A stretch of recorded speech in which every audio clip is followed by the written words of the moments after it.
பழைய காலத்து விஷயம். ஒரு சின்ன கிராமம் இருந்தது, ஹீம்ராக்.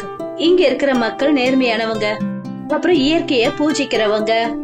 கிராமத்துல 18 வயசு பையன் ஒருத்தர் இருந்தான், ஆதித்யா. அவன் மத்த பசங்களை விட கொஞ்சம் வித்தியாசமானவன், சாந்தமானவன், சீரியஸானவன். எப்பவும் ஏதோ ஒரு ரகசியத்தை தேடிக்கிட்டே இருப்பான். ஒரு நாள் ஆதித்யா தன்னுடைய தாத்தாவோட பழைய புத்தகங்களை பாத்துட்டு இருந்தான். அப்ப அவனுக்கு ஒரு கிழிஞ்சு போன பக்கத்துல ஒரு வரைபடம் கிடைச்சது. அதுல ஏதோ மந்திரங்கள் எழுதி இருந்தது. அட, என்ன இது? என்ன மந்திரங்கள் இது? இயற்கைக்கு அப்பாற்பட்ட கதவு என்னது? அந்த வரைபடத்தை பார்த்துட்டு ஆதித்யாவோட ஆர்வம் அதிகமாயிடுச்சு. இப்பதான் அவனுக்கு ஞாபகம் வந்தது, சின்ன வயசுல இருந்தே அவங்க தாத்தா அவனுக்கு இயற்கைக்கு அப்பாற்பட்ட துவாரத்தை பத்தி சொல்லிட்டு இருந்தாரு. அத ஒரு உண்மையான பையனாலதான் கடக்க முடியும். அப்புறம் என்ன, ஆதித்யா இப்ப முடிவு பண்ணிட்டான். அதாவது இந்த வரைபடத்தை அவன் படிச்சு அந்த குகைய கண்டுபிடிக்கணும்னு. மறுநாள் காலையில ஆதித்யா வரைபடத்தை பத்தி தன்னுடைய நண்பன் தனிக்கு அப்புறம் பாக்கி கிட்ட சொன்னான். என்ன, இயற்கைக்கு அப்பாற்பட்ட கதவு குகையா? என்னால இத நம்பவே முடியல. இப்படியெல்லாம் ஒரு குகை இருக்குமான்னு. ஆமா, எனக்கும் தோணல. ஆனா ஆதித்யா சொல்றனா அது உண்மையான விஷயமா தானே இருக்கும். உண்மையா இருக்குமாவா? உண்மைதான். அப்புறம் நான் அந்த குகையை கண்டுபிடிச்சே தீருவேன். இப்ப சொல்லுங்க, இந்த மிஷன்ல நீங்க 2 பேரும் எனக்கு துணையா வருவீங்களா? நாங்க கண்டிப்பா உனக்கு துணையா வருவோம். கடைசியில கிராமத்தோட ரகசியமான குகையை கண்டுபிடிக்க பசங்க புறப்பட்டு போனாங்க. 3 பேரும் அந்த வரைபடத்தை எடுத்துக்கிட்டு காட்டை நோக்கி புறப்பட்டாங்க. அடர்ந்த காடு, கடினமான பாதை.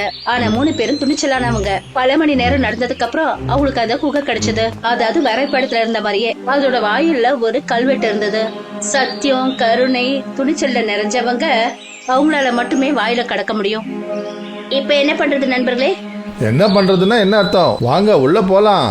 ஆனா இதுல எழுதி இருக்கிற அடிப்படையில பார்த்தா நம்ம 3 பேருக்கும் இந்த குணம் இருக்கணுமே, அப்பதான் நாம இத கடக்க முடியும். இங்க பாருங்க நண்பர்களே, நாம 3 பேரும் ஒன்னா இந்த ரகசிய குகையை தேடிக்கிட்டு வந்து சேர்ந்துட்டோம். அப்படின்னா நாம துணிச்சலானவங்க, அப்புறம் சத்தியமானவங்களாவும் கருணையாவும் இருக்கணும். இந்த குணம் நம்ம கிட்ட நிச்சயமா இருக்கும். அதனால வாங்க போவோம். ஆதித்ய சொன்னது தனக்கும் பாக்கிக்கும் ஒரு உற்சாகத்தை வழங்குச்சு. அந்த கதவுக்கு முன்னாடி 3 நண்பர்களும் ஒருத்தரோட ஒருத்தர் கைப்பிடிச்சுக்கிட்டு மந்திரத்தை சொன்னாங்க. பெரிய அதிசயமே நடந்தது. குகையோட கதவும் திறந்தது. 3 நண்பர்களும் உள்ள போனாங்க. அவங்க உள்ள போனதுமே அவங்க கண்ணுக்கு முன்னாடி ஒரு விசித்திரமான ஒளி தெரிஞ்சது. அப்புறம் ஒரு நொடியில அவங்க ஒரு புது உலகத்துல இருந்தாங்க. அங்க மரங்கள் பேசுச்சு, நதிகள் பாட ஆரம்பிச்சது. அப்புறம் வானத்துல 3 நிலா மின்னிட்டு இருந்தது. ஆதித்யா, இதெல்லாம் என்ன? இது ஏதோ அப்படியே கனவு மாதிரி இருக்கு. அவங்க 3 பேரும் இந்த மாய உலகத்தை பார்த்துட்டு தான் இருந்தாங்க. அப்பதான் அவங்களுக்கு யாரோட குரலும் கேட்டுச்சு. ஒருவேளை நீங்க எல்லாரும் வந்துட்டீங்க. உங்களை இந்த இயற்கைக்கு அப்பாற்பட்ட கதவு தான் தேர்ந்தெடுத்திருக்கு. அட, இந்த குரல் எங்க இருந்து கேக்குது? 3 பேரும் பின்னாடி திரும்பி பார்த்த போது ஒரு மாய மரம் அவங்க கிட்ட பேசிட்டு இருந்தது. பயப்பட வேண்டிய அவசியம் கிடையாது, நீங்க இங்க பாதுகாப்பா இருக்கீங்க. ஆனா நீங்க எதுக்கு இப்படி சொன்னீங்க நாங்க தேர்ந்தெடுக்கப்பட்டவங்கன்னு? ஏன்னா இந்த உலகத்தை காலராத்திரிங்கிற ஒரு பயங்கரமான இருள் விழுங்கிக்கிட்டு இருக்கு. இந்த உலகம் பறவைகள் மற்றும் உயிரினங்களுக்காக உருவாக்கப்பட்டது. ஆனா காலராத்திரி ராட்சசன் இத ஆக்கிரமிச்சிட்டான். அந்த காரணத்தினால இந்த உலகம் மாசுபட்டு இருக்கு. அப்புறம் மெல்ல மெல்ல அழிஞ்சுகிட்டே இருக்கு. என்ன நிஜமாவா? ஆமா, ஆனா இத்தனை வருஷத்துக்கு அப்புறம் நீங்க 3 பேரும் இந்த கதவை கடந்து வந்திருக்கீங்க. இதுக்கு அர்த்தம் காலராத்திரிக்கு முடிவு ஏற்பட போகுது. 3 புத்திசாலிகளான நீங்க ஒண்ணு சேர்ந்து இந்த உலகத்தை காப்பாற்ற முடியும். நீங்க இந்த காலராத்திரி குகையை தேடி கண்டுபிடிச்சு அதை அழிச்சாகணும். அந்த மாய மரம் சொன்னதை கேட்டுட்டு ஆதித்யா, பாக்கி, அப்புறம் தனி 3 பேரும் காலராத்திரியோட குகையை தேடி முன்னேறி போனாங்க. இந்த பாதை அவங்களுக்கு கடினமா இருந்தது. ஆனா குகையை நோக்கி போறதுக்கு முன்னாடி அந்த மாய மரம் அவங்க 3 பேருக்கும் வெவ்வேறு மந்திரங்களை சொல்லுச்சு. அத பாதுகாப்பு வளையமா மாத்திக்க முடியும். மாய மரம் சொன்னதை கேட்டுட்டு ஆதித்யாவும் தன்னுடைய நண்பர்களும் குகையை நோக்கி போக ஆரம்பிச்சாங்க. ஆனா அவங்களுக்கு ஒரு விஷயம் தெரியாது, காலராத்திரியோட சேவகன் அவங்கள கவனிச்சுக்கிட்டு வரானு. அப்புறம் எந்த ஒரு நேரத்திலயும் அவங்கள தடுக்க முடியும். பயணிச்சுட்டு போகும்போது ஒரு மர்மமான பொண்ணு அவங்கள சந்திச்சா, நிஷா. அவ சொன்னா, அதாவது அவளும் அவங்கள மாதிரி காலராத்திரிய அழிக்க போறதா சொன்னா. இப்ப நீ என்ன சொல்ல வர? நீயும் என் கூட இருக்க போறியா? ஆமா. ஆனா உன்னை எங்களுக்கு தெரியாதே, அப்போ நாங்க எப்படி உன்னை நம்ப முடியும்? ஆதித்யா சொன்னதை கேட்டதும் நிஷா தடுமாற ஆரம்பிச்சா. ஆதித்யாவுக்கு என்ன பதில் சொல்றது? அவளுக்கு எதுவுமே புரியல. அவ கண்ணெல்லாம் கலங்க ஆரம்பிச்சிடுச்சு. அவளை பார்த்துட்டு தானே அவ மேல பரிதாபப்பட்டான். அப்புறம் எல்லாருக்கும் புரிய வச்சு அவங்களோட டீம்ல அவளை சேர்த்துக்கிட்டாங்க. உங்க எல்லாருக்கும் நன்றி. உங்களோட டீம்ல என்ன சேர்த்துக்கிட்டு என்னோட வேலையை இன்னும் சுலபமாக்கிட்டீங்க. அட அப்படியெல்லாம் ஒன்றும் கிடையாது. நீ இப்போ எங்களுக்கு கூட ஃப்ரெண்டு இல்லையா நண்பர்களே? தனே சொன்னதை கேட்டுட்டு ஆதித்யாவும் பாக்கியும் சரி என்னமோ சொல்லிட்டாங்க. ஆனா என்னன்னு தெரியல, பாக்கிக்கு நிஷா மேல சந்தேகம் இருந்தது. அவளுக்கு அடிக்கடி தோணுச்சு ஏதோ பிரச்சனை இருக்குன்னு. போக போக அந்த நாளும் கடந்துட்டு இருந்தது.